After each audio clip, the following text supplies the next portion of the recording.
oras ng kwentuhan na may kabuluhan. Di lang sila ang bibida, pati ikaw kasama. Join na sa Samahang Bidang Bida!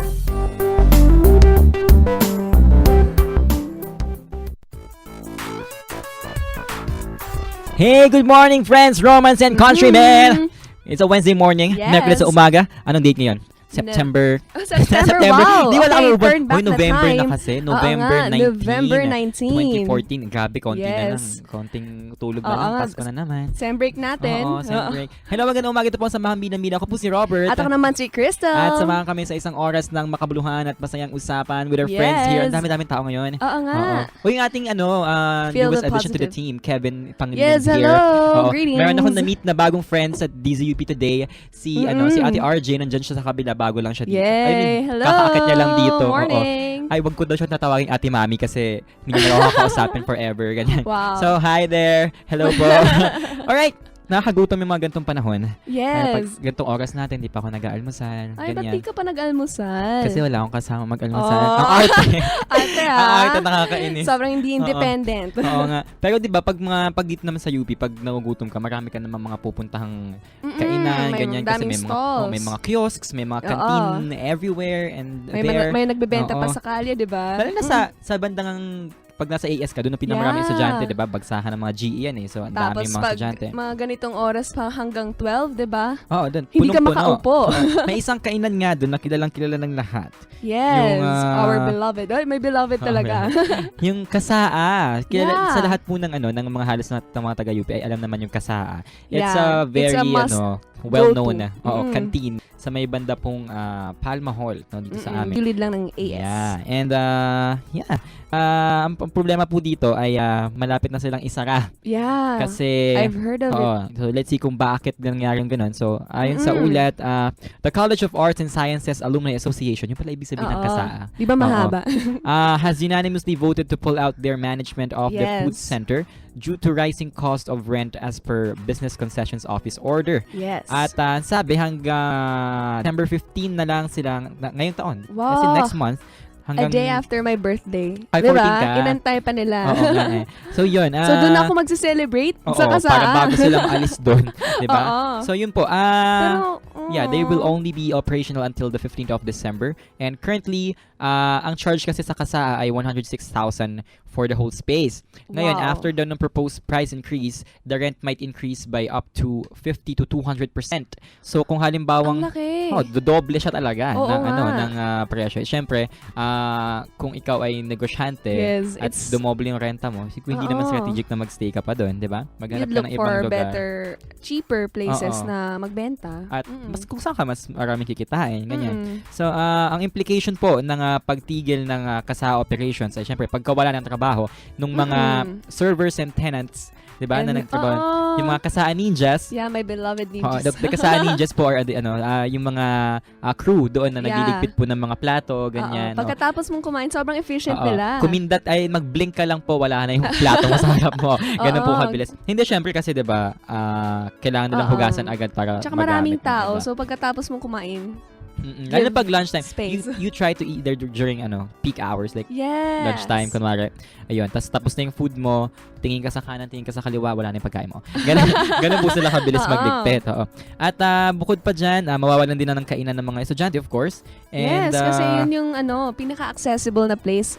So, dami kayang courses or subjects na makukuha mo dun sa AS. Tapos, pagkatapos ng class mo, diretso ka lang sa kasaa. Yeah. Di ba? And let's see here. Ano pang sinasabi nilang implications dito? Yun nga. Nawawalan tayo ng mga kainan. Laki-laki ng kasaa, diba? Parang, Yeah. meron pa, these scholars ng bayan. Yeah. The scholars ng bayan are fighting against the said price increase. Yeah. At nga, may nagaganap na signature campaign, Save the Kasaa Food Center. So, if you're interested, check the Facebook page /Save Kasaa. Ayan. So, puntahan meron nyo lang po ng yan. And signature I think campaign. they have a petition na kung paano, masisave yung kasaa. So, puntahan nyo lang yung Facebook nila, facebook.com/savekasa. And yeah, tulungan nyo po yung mga tao na naitulungan niyo po ang kasaan na Oo. magstay, 'di ba? Para sa Yes. kapakanan ng lahat.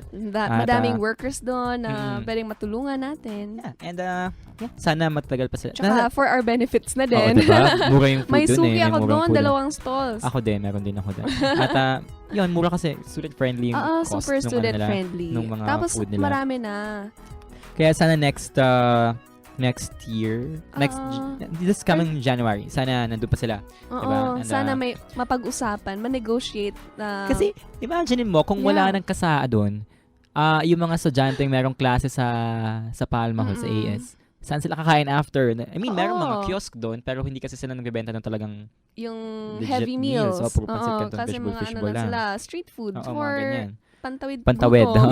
So, yeah, sana i-save nila yung kasaa. Mm-mm. And, at isa pang malaking ginugunita natin ngayon sa buwan ng Yes. Nobyembre, ang commemoration po ng ika-5 taon ng Ampatuan Massacre. Mm-mm. Oo. Paiba-iba kasi naman yung tema nung commemoration nito, no? Iba't ibang Mm-mm. bahagi ng Pilipinas. At sa Maraming taong activities. ito. Mm-mm. This year, a backhoe-themed television ad, a social Yeah. media campaign, and an international mission will be among the activities slated this week to Mm-mm. mark the 5th anniversary of the infamous Maguindanao Massacre. Grabe, 5 taon na pala, no? Parang, Oo, parang So, high bilis. school, Pero ano? wala pa ring... ilan taon ako? 14 years old pa lang pala ako. No? Bata ko pa. wow! Kinumpit mo agad, Oo nga no? eh. And the black and white ad produced by the National Union of Journalists in the Philippines, Yes. pinout out nila na a backhoe can bury anything except the memory of 58 lives. Before Mm-mm. flashing the message, Ampatuan Massacre, 5 years, zero justice. Yes. At meron pa, yung social campaign. On Social media the other campaign. hand, a social media campaign is underway. May sila, bearing the campaign line na 58 dead, 5 years, zero justice. Ampatuan Massacre, November 11, 23, 2009. November 20th. Today is 19, so 4 days from now. Yeah. Exactly 5 years na, di ba? Since this incident happened. Mm-mm. This campaign will run from November 17 to 23 to serve as a reminder of the most gruesome attack on journalists in history. Yes. Meanwhile, the NUJP said an international mission led by them and the Mm-mm. International Federation of Journalists will be held sa November 20 to 24 sa General Yes. Santos and iba't ibang bahagi po ng Maynila. Yeah. Kasama po sa mission na yon si DOJ Secretary Leila de Lima Mm-mm. and Task Force USIG Head Colonel Henry Libay. At syempre marami pang mga ibang activities like Yeah. pagbisita dun sa Sa mismong... massacre site, Oo. tsaka candlelighting ceremonies. I think Mascom has all candlelighting something event in the People Power Monument sa Thursday yata. I'm not sure. Let's check natin sa kanila later. Oo. Future activities. And yun, parang ang tagal-tagal na sana marami ng developments yung kaso. Yeah. Sabi kasi dito, the commemoration activities intend to, quote, look back and see how 5 years of corruption and apathy have conspired to thwart not only justice for the Ampatuan 58, but allow the impunity with which journalists, farmers, indigenous people, religious and others whose only crime is to exercise their right to free expression continue to be murdered. And to remind this government of its unfulfilled and broken promises of justice, of respect for our basic rights, and freedoms of good governance. Yan. So, sana wag makalimutan ng mga tao itong nangyari ito. Kasi this is something serious. That's Yeah. something that we should always remember. At sana bigyan ng pagtuunan ng pansin Yeah. ng mga Na after 5 kinaukulan. years, meron na talagang hustisyang Oo nga. mahahanap, diba? Last year, nakapag-cover ako ng mga events ng commemoration. Sana this year din, makapunta ako din sa mga events nila. Yes. Alright, yan po ang ilan sa mga balitang syempre, Tinutukan natin tinutukan. ngayon. Wow, Hindi, yung mga nagbabalita lang. Nagpumutok na balita lately. Mm-mm. At last week, ang guest natin ay si Ate Pearl. Yeah. Si Pearl Choco from of Snapper Doodles. At ngayon naman, kasama natin ang Kawani. Kinatawan. Wow. Kinatawan. Kinatawan. Kawani. Ayan, mali-mali yung Tagalog ko. Thank you po. Si Sir Ralph from International Justice Mission. Hello po. Good morning po. Good morning. Good morning. Morning po. Magandang umaga sa inyong lahat at salamat sa pag-aanyayahan nyo sa amin. Ay, salamat po sa pag-accept ng aming invitation Yes. at pagpunta. So, kamusta naman po? Okay naman. So far, I'm very happy kasi yung tema nyo is about human rights. And Yes for po. this morning, there are so many issues na hindi natututukan din ng ating mga kapatid sa media, pero there are some rampant and yung mga nakakatindig balahibong issues ng human rights na gabi-gabi, araw-araw nangyayari. Na maaari nating pag-usapan mamaya. Apo. So, ngayon, you have this, what do you call this? International Justice Mission. Mhm. How was it founded? Paano siya po nag-start? Yeah, Yes. International Justice Mission is actually founded by a former prosecutor of the US Department of Justice, no, si Hogan. He started it in 2001, saan when he was sent to Rwanda, they invested the genocide. And thereafter, he realized that there's a need really to concentrate on the issues of of justice, and then he established the International Justice Mission in Washington. So the Philippines were here since 2001, and then so far ngayon meron na tayong mga 16 offices in different countries globally. Oo. But unfortunately, though on that magaganda tong mga balita na to, human trafficking, which is actually one of the major issues that we're focusing, is now the second largest syndicated crime globally. This is next to drugs, no? And sadly, drugs can be consumed only once. Pag nagamit yan, wala na. You have to produce drugs again and again. But human trafficking, we're talking about human flesh for purposes of sexual exploitation, and kapag minsan even for the trade of internal organs, no? And for other purposes. So nakakatindig balahibo itong issue na to ngayon. And another sad fact is that the Philippines currently is the number 4 source globally of children for purposes of human trafficking Oh, good. and child sexual exploitation, and grabe. even pornography. Oh, yeah. At Yes. sige, pag-usapan natin mamaya yung mga ganong issue na. Oo. Ewan ko, sobrang talamak niya, pero bakit kaya hindi siya Parang na... medyo tolerated or Oo, yung parang- hindi masyadong pinapansin, no? Okay. Sige, mamaya pag-usapan natin. Pero anyway, sa mga gusto pong tumulong sa advocacy niyo, how do Sure. you become part of International Justice Okay. Mission? Good question.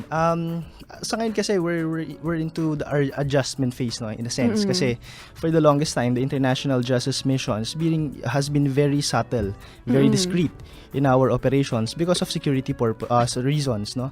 We have to protect the identity and the security of our, of course, lawyers, our social workers, and our personnel. But last year, our department, the Community Mobilization Department, was established, and this is primarily geared towards mobilizing different sectors of the society, particularly the NGOs, the academe like you, and the business sector to really and even government sector to really brace the fact that we have to work together in this issue.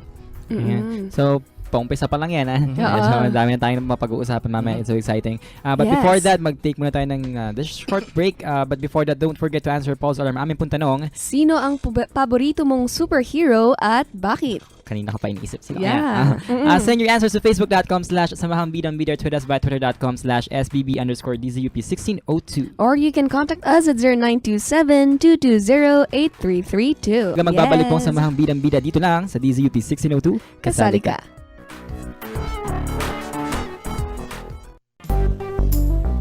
Masayang usapan at matalinong talakayan. Nagbabalik ang Samahang Bidang-Bida.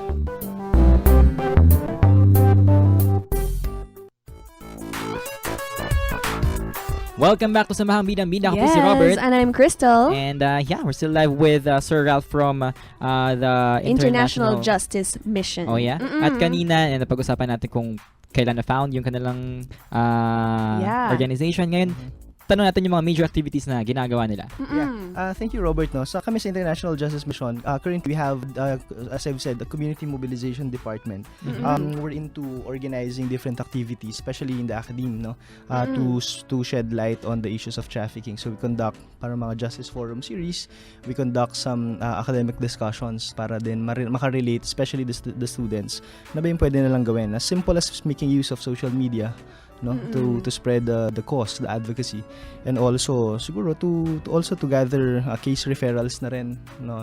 That's really what we're after, for that the communities may be well protected by making the people more aware, and also by demanding more from the government to make them accountable, and of course at the end of the day rescue the victims, and then ran after the justice for the perpetrators, from make the perpetrators accountable. Saan po kayo nagko-conduct ng mga talks? Yes po. Yeah. Sa ngayon depende sa mga requests, eh. So I'm very happy for this opportunity. Kasi we conduct discussions din sa iba't ibang civil society organizations like Rotary. Last 2 weeks ago, we had this film showing sa Trinoma. It's about Let Never Happen in partnership with the Dutch Embassy and some other organizations. So we do film showing about human trafficking din. So at the end of the day, merong discussions yan. Nagtatanong sila anong pwede nilang magawa, and then that's where we begin. And because of this kind of activities yan, sunod-sunod na yan, naka-line up na kami San Beda Alabang, PUP Santa Mesa, and hopefully even siguro here in UP magkaroon tayo ng discussions. Pwede, maraming interesado sa mga ganyan. Kasi, Oo nga. Usually, how do people or mga organizations get to contact or get to know of IJM? Well, of course, we have a website.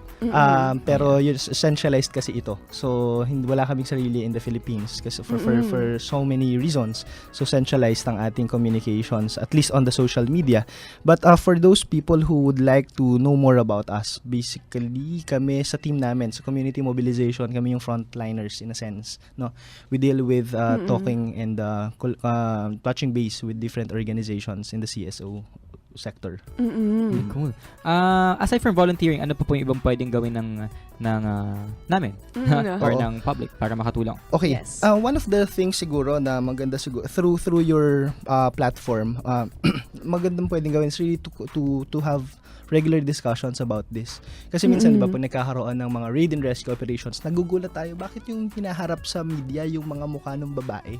Diba? Yeah. Mukha ng mga bata. Hindi po sila yung perpetrator, hindi sila yung may kanan. Victims. No? Sila yung mga biktima na dapat nating pangalagaan. Paano tayo magkakatulungan? Discussions like this will be very helpful. Ano ba yung karapatan natin? As a matter of fact, we have one of the best laws globally in terms of trafficking. Even the Kennedy School of Government from Harvard commends the Philippine government for coming up with an amended anti-trafficking law. But really, the challenge here is the implementation. Pili ko magaling naman tayo sa legislation eh. Oo. Pero magaganda kung yung mga i-execute mo na siya, constitution. kung i-implement mo na, medyo may problema tayo Yun sa mga na. ganun. Oo. Nabanggit niyo po kanina na parang mga bata, yung mga babae na pinapakita pag, di ba, pag sila na-agabyado, sila pa yung nilalabas. Meron po bang, how do you assess the performance of the media in reporting yung mga ganitong kaso? Kanina nabanggit mo, Crystal, na you're from Cebu. Sa Cebu, sobrang natutuwa kami kasi yung partnership ng civil society tsaka ng media is really very strong. Kasi we regularly conduct trainings, of course, with the media. Paano paano hinahandle? Paano yung framing of the message pag may mga ganyang operations? And most important, aside from the raid rescue operations themselves, gusto nating tatutukan sana, yung pagse-celebrate dun sa pagbibigay ng justisya.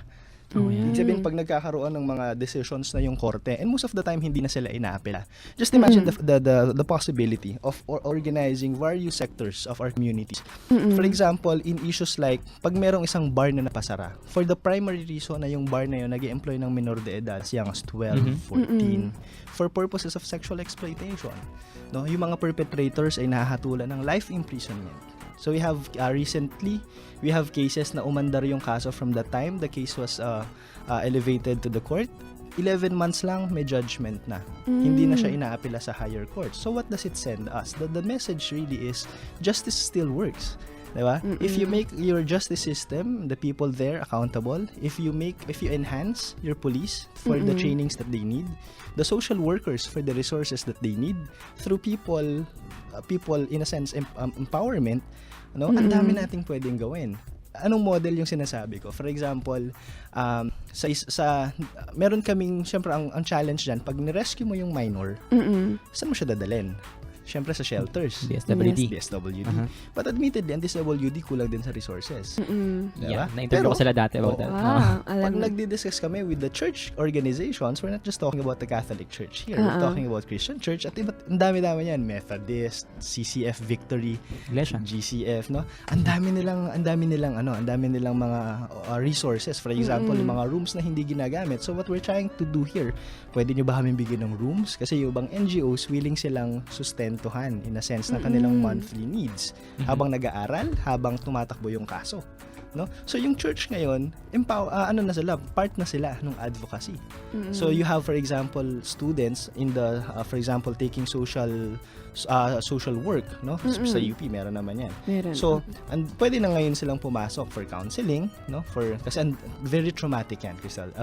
Very traumatic yan. Imagine for how many times nagagahasa yung biktima. And we're talking here about minors who are, transported in Manila for purposes of forced labor, sexual exploitation, primarily prostitution. I'm glad na somehow the justice system still works. Kasi nung nasa Cebu pa ako, I usually pass by this road na sunod-sunod lang mga bar. So, I'm happy na someone's doing something. Yeah. Oo, kailangan. Kasi yung ating statistics hindi na siya nakakatuwa. And ito sa pinaka nakakatindig balahibo. Just imagine. This illegal trade, human trafficking, ranks the second syndicated crime globally.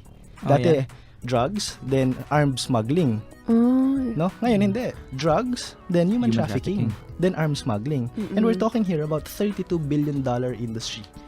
So if you compute it to Philippine peso, you're talking about 5 trillion, which is almost double the annual budget. Yes, definitely. Yeah. Which is technically almost double of the annual budget of the Philippine government. Ganon siyang kagarapal, ganon siyang katalamak. And we're talking here about human flesh. Hindi ito kalakal, diba? Hindi ito commodity. At sabi nyo kanina yung drugs na ubos Pag diba, one if you time consume use. it, wala. Etong tao siya Diba? Weird. Anyways, later. Ano pa yung mga ibang activities na pinaplan po ng i-organize ng IGM? Sa ngayon, gusto din namin i-encourage yung mga estudyante. Ako din, galing akong State University. Yung ating pagta-translate natin ng aktivismo into something really concrete, into something na pakikinabangan ng society na gusto nating pagsilbihan. So just imagine if we're rallying to encourage our local government leaders to come up with pieces of local legislation like ordinances to make your barangays be better equipped, to make your barangay officials and even the city officials be more aware about this issue. Magkaroon tayo ng dialogue, no? Kapag may mga erring policemen, pwede tayong mag-report. Tapos magkaroon tayo ng incentivization system. If for example, I'll just very quickly sa Taguig City, very collaborative yung local government dyan. They committed to us that we will be having a city ordinance in the city of Taguig kung saan yung kanilang 28 barangays magkakaroon sila ng honor roll and horror roll system. Horror roll. So, ibig sabihin, kapag nag-comply sa standards na IJM also is helping them out to come up with. Pag nagkaroon sila dyan, for example, meron ka na bang ordinansa? Mga standards. May na-rescue ka ba dyan? Yung bang na-rescue mo, nabigyan sila ng assistance? Meron ba silang trauma-informed care counseling? Tumatakbo ba yung kaso? So these are the criteria. So kapag ikaw ay nagko-comply sa barangay, i-incentivize ka ng city government. Ngayon, yung mga barangay na lagi na lang constantly nandun sa horror roll, no? Abay may problema ka. So either hindi mo ginagawa yung trabaho mo o may pinoprotektahan kang interest. So may problema. Ayan. Most likely ganoon na. Diba? Pero kamusta pong reception naman ng mga local government? Yes. Nakakatuwa, no? Cooperative. Talking about Mandaue City.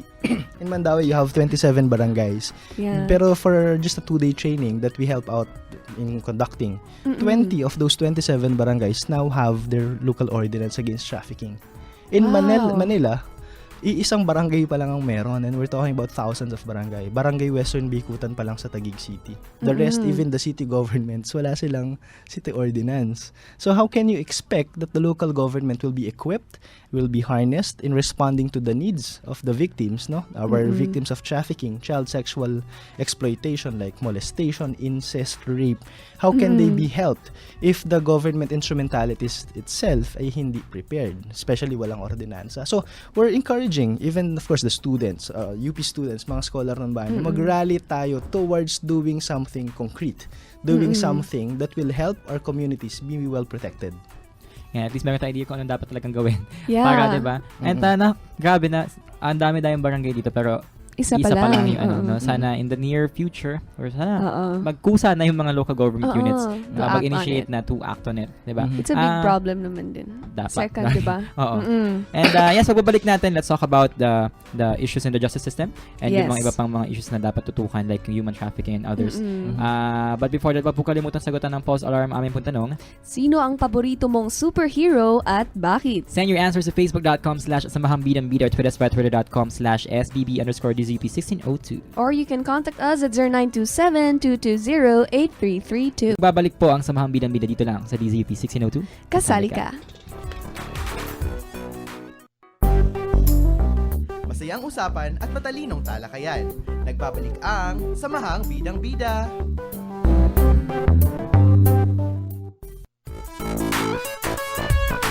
Hey, we're back live At ako naman si Krista. with Sir Ralph from IJ International Justice Mission. Kaya na pag-usapan naman yung mga activities na ginagawa nila. Yes, yung mga And, forums. oo, yung mga ganyan. Mm-mm. And now, let's go deeper sa discussion by, let's ask this question first. Yes.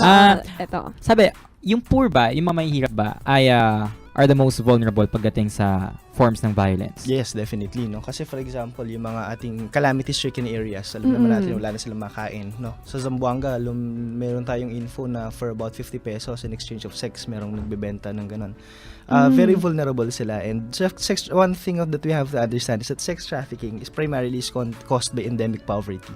Mm-mm. For example, single mom, wala ka na may pa-deaded sa bata, no? So anong gagawin mo? Wala ka na may ibang opportunity. So, yung iba, the victims themselves ng rape, total na rape naman na, pero kailangan kong kumain at suportahan yung pamilya ko. I'd rather sell and go back to the web of trafficking again, to the system of trafficking, to the cycle of trafficking. Kaya very vulnerable sila. Kasi just imagine, pag na-rescue natin sila, lagay mo sa shelter, problemado sila dun sa harassment na ginagawa ng mga syndicate sa pamilya nila. So lalabas na lang sila. Paglabas nila, prone na naman sila sa trafficking.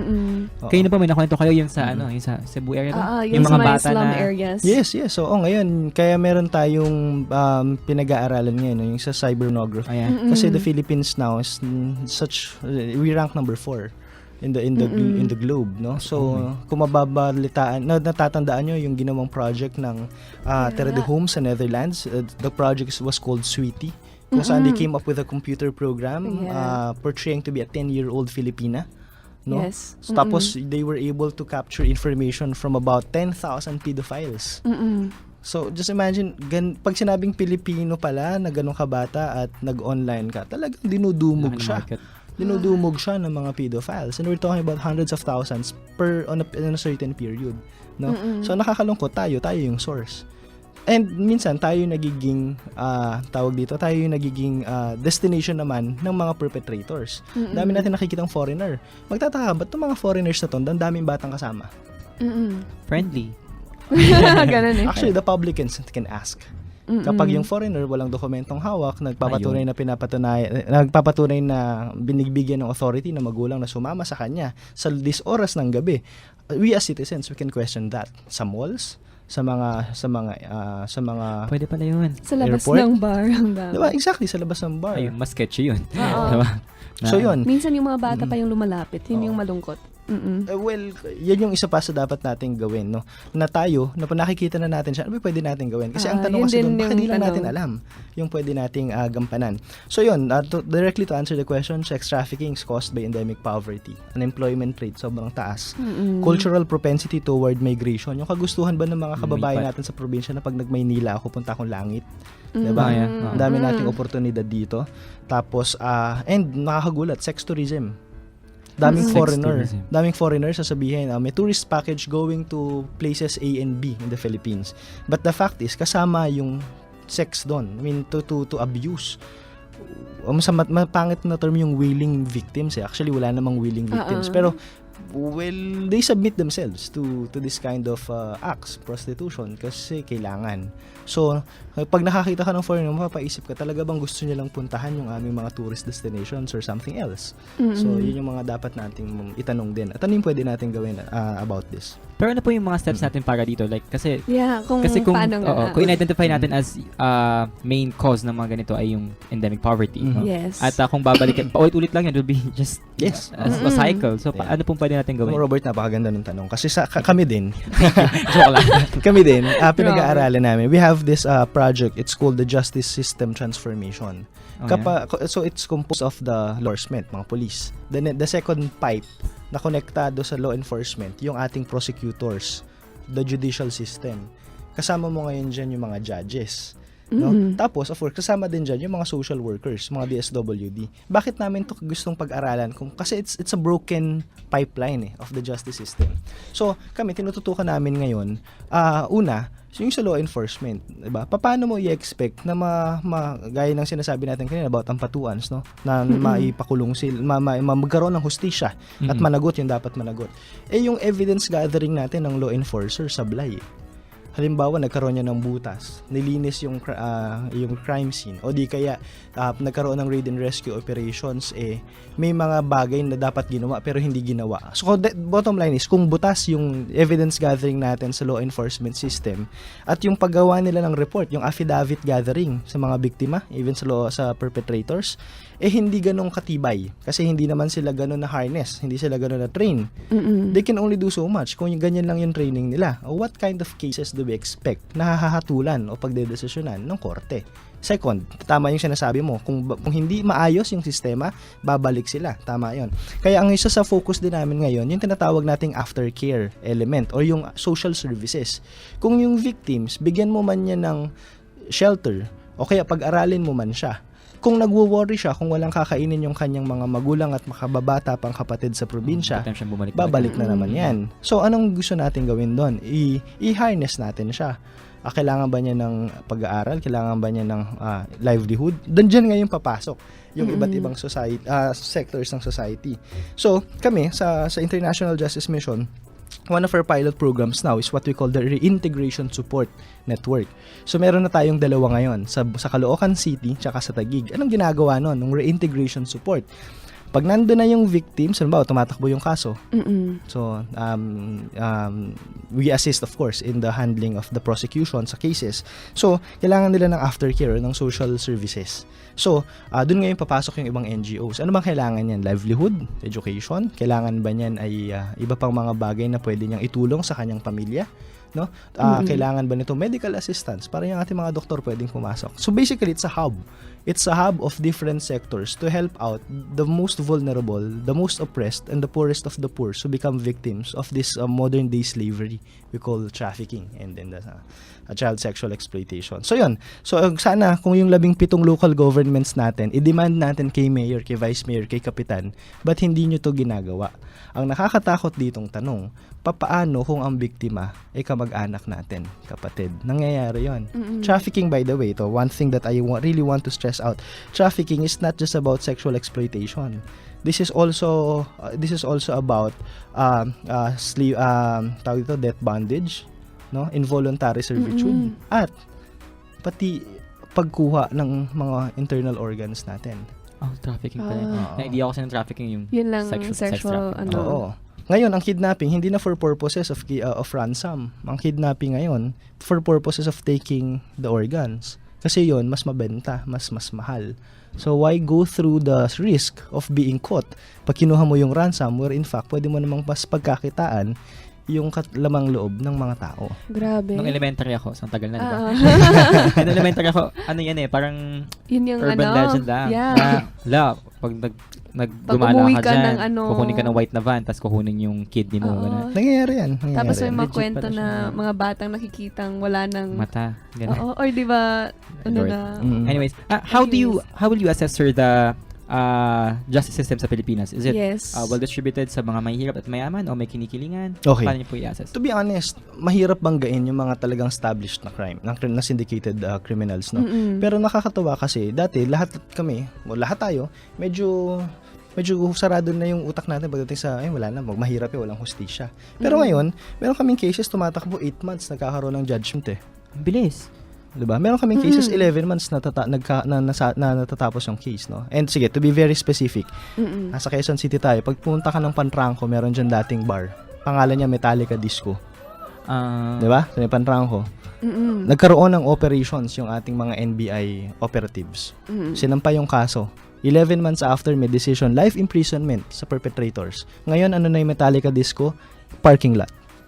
So what kind of message are we sending? The message here is that if the people will demand for justice, and if the people will be equipped with the information they need to make the local governments, the officials, even the national government, accountable to their mandated job, basically, we can expect better.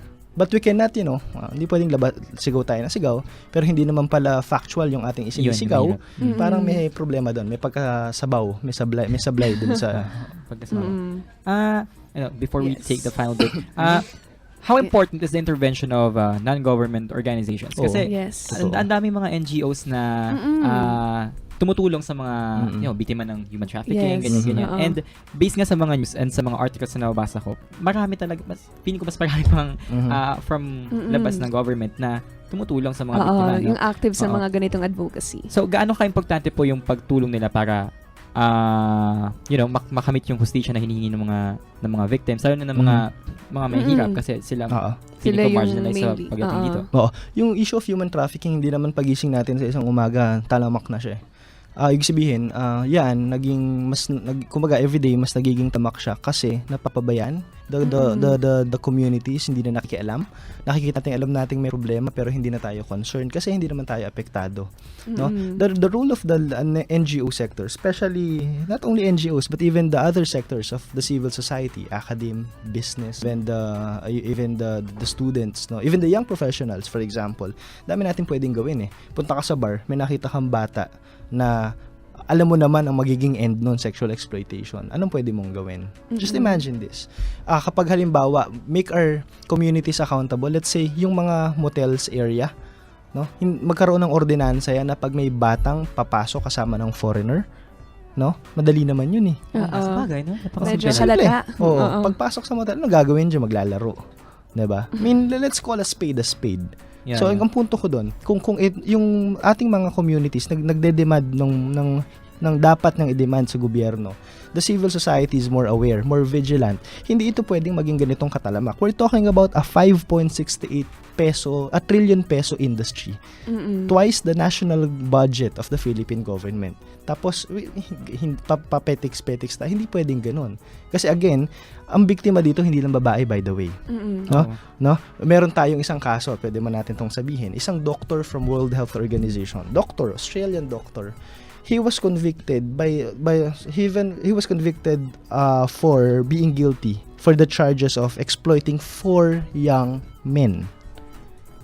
So hindi lang biktima rito babae. So, ngayon, anong assurance natin na hindi pwede maging biktima yung kapatid natin, pamangkin natin, sa mga nakatatanda dun sa mga anak natin? Hindi tayo pwedeng sabihin natin safe tayo. No, not at all.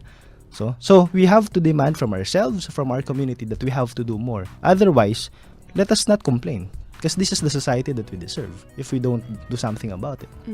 So yan guys, be quick with informed opinion Oo. and sa atin naman kasi magagaling talaga kung gusto natin Be sabi nga concerned kanina, para kung gusto mo talaga ng magawa justice, ng action, diba? edi demand for justice and be sure na tama yung Oo. way na pag-demand mo ng justice. Yeah. And such a very informative episode we have here today. Yes. And thank you very much, Sir Ralph. Thank and you very much. We'll have to take this final break and we'll come back with the Bring It Org and the Pulse Alarm. But before, Pulse Alarm, ang ating po tanong. Yes, ang ating tanong, sino ang paborito mong superhero at bakit? Oh yes, send your answers to facebook.com/samahangbidambida and twitter.com/sbb_dzp1602. Or you can contact us at 0927-220-8332. At magbabalik po ang Samahang Bidang-Bida dito lang sa DZP 1602. Kasali ka.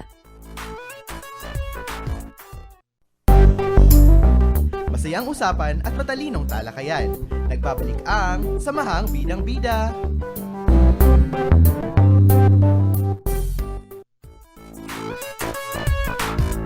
And we're back. We're down with the Yes. last few minutes of the show. Ako po si Robert. At ako naman si Crystal. This is Samahang Bidang-Bida with Sir Ralph from IG International Yes. Justice Mission. And as promised, we'll come back with this segment called Bring It Org. Check. X. Pass? Sari-saring usapan? Anything under the sun. Let's bring it org! Yes, dito sa Bring It Org, magbabanggit lamang kami ng random concepts o topics at sasabihin ng ating guest. Sasabihin ng ating guest kung anong say niya rito. Sabihin ng check kung agree, X yeah? kung hindi, at pass kung walang comment or Papass. wala kayong pakialam. Paalala lang na individual insights lamang ito at hindi ini-embody ang side ng buong International Justice Mission. Importante raw yun. Importante. Oo. Right, let's see. First, Supreme Court denies Laude plea to intervene in EDCA cases. Supreme Court denies Laude to intervene in EDCA cases. Check, X, or pass? Pass. Pass. Next. Next, Binay and Poe for 2016. X. Alam na. Christine Reyes admits she's pregnant. So, check. Happy for you. Congrats. Let's see here. Ito. Yes. Next, Floyd Mayweather buys 15-year-old son Bentley golf cart. Bentley. X. Kailangan mo pag-usapan pa yan. Diba? Ewan ba dyan sa kanila? Mayayaman eh. Ganun. Let's see here. NBI report on Hacienda Lubisita massacre says Yes. protesters are more credible than the government. Check. Check. Mm-mm. Next, House panel wants cap on credit card charges. Check. Let's see here. Bong Revilla to undergo overnight medical checkup at St. Luke's. Wala siya. Pass. Next, Aquino government ratings rebound from record low. Check.